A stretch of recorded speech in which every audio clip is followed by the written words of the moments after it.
Amós, capítulo 5, versículos 18 ao 20, o dia do Senhor. Os irmãos sabem o dia do Senhor, o que é o dia do Senhor e o que vai acontecer nesse dia?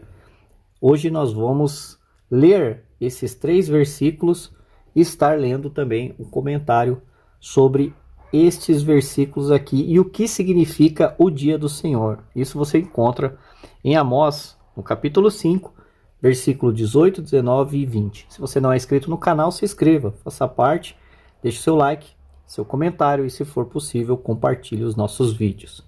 Ok? Então vamos à leitura. Amós capítulo 5, versículo 18 até o 20.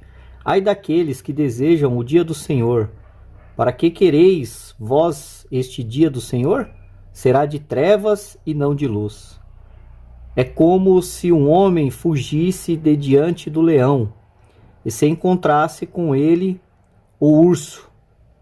Ou como se, entrando numa casa, a sua mão encontrasse a parede e fosse mordido por uma cobra. Não será, pois, o dia do Senhor trevas e não luz, escuridão sem que haja resplendor? Até aqui. Vamos à leitura aqui do comentário bíblico sobre esta passagem e eu vou usar como base e para a leitura aqui com os irmãos do comentário bíblico HIT, ok? Então vamos à leitura sobre o dia do Senhor. Tá aqui o dia do Senhor. Eu vou dar um zoom caso os irmãos queiram estar acompanhando. Caso não, é só escutar o áudio, né? Ou ver aqui o vídeo. O dia do Senhor, Amós, capítulo 5, do 18 ao 20. Ele vai comentar assim, ó: o restante do capítulo revela a hipocrisia do povo, professando antecipar o dia do Senhor, versículo 18, realizando mecanicamente as celebrações das festas com todos os rituais de sacrifícios, versículo 21 e 22. Mas ao mesmo tempo se aliando com deuses pagãos, versículo 26. Toda a sua hipocrisia era abominação a Deus, versículo 21, e terminaria em cativeiro, versículo 27. O primeiro de 2 ais é pronunciado no versículo 18, o segundo no capítulo 6, versículo 1.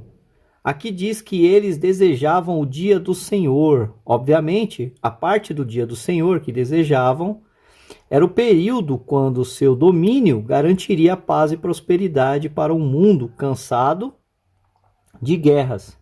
Em efeito, eles estavam orando: venha o teu reino, Mateus 6:10.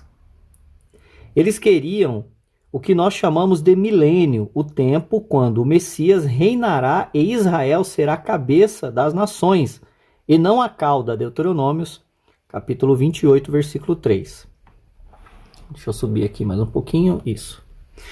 Eles não entendiam que a fase inicial do dia do Senhor será um período de juízo, como também será seu final, quando os céus passarão com grande estrondo, segundo Pedro 3:10.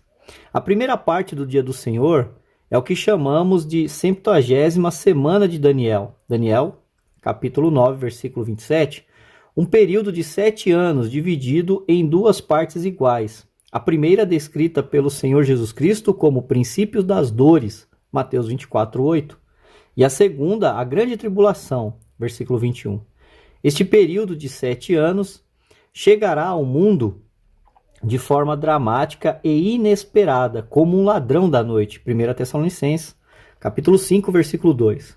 Mas os cristãos não estão em trevas, para que aquele dia vos surpreenda como um ladrão. Versículo 4.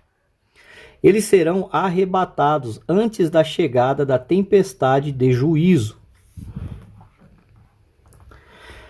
O contexto sempre revela qual parte do dia do Senhor está sendo mencionada.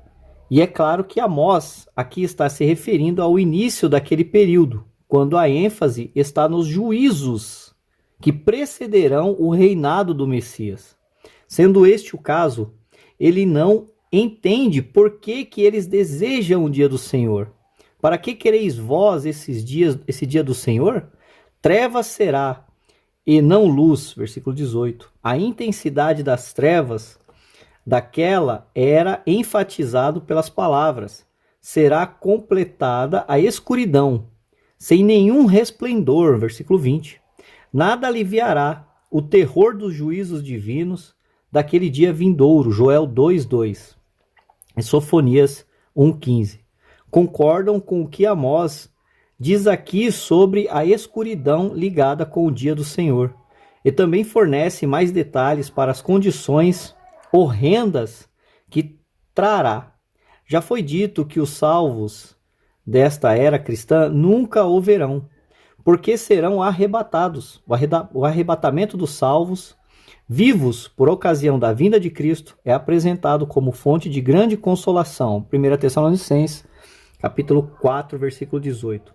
Qualquer senso de consolo seria perdido se fosse percebido que as dores, privações e perseguições da tribulação tivessem de ser enfrentadas antes de encontrarmos com ele nos ares. Amós ilustra a inevitabilidade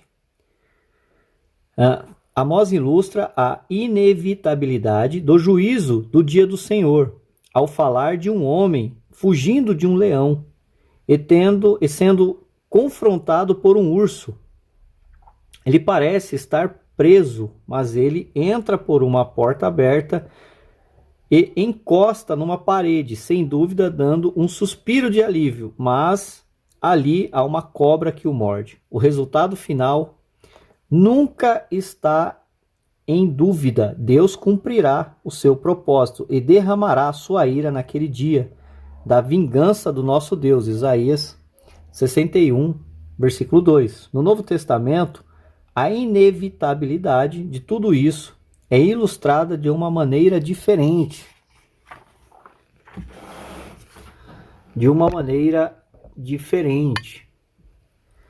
Repentina destruição, como as dores de partos daquela que está grávida. 1 Tessalonicenses, capítulo 5, versículo 3. Obviamente, a geração a qual Amós pregava nunca veria o futuro dia do Senhor. Mas, como em tantos outros contextos, onde aquele dia é mencionado, o significado é que o pecado atual merece uma intervenção divina semelhante. Para eles não havia esconderijo do juízo de Deus. Deus abençoe a vida dos irmãos e até o próximo vídeo.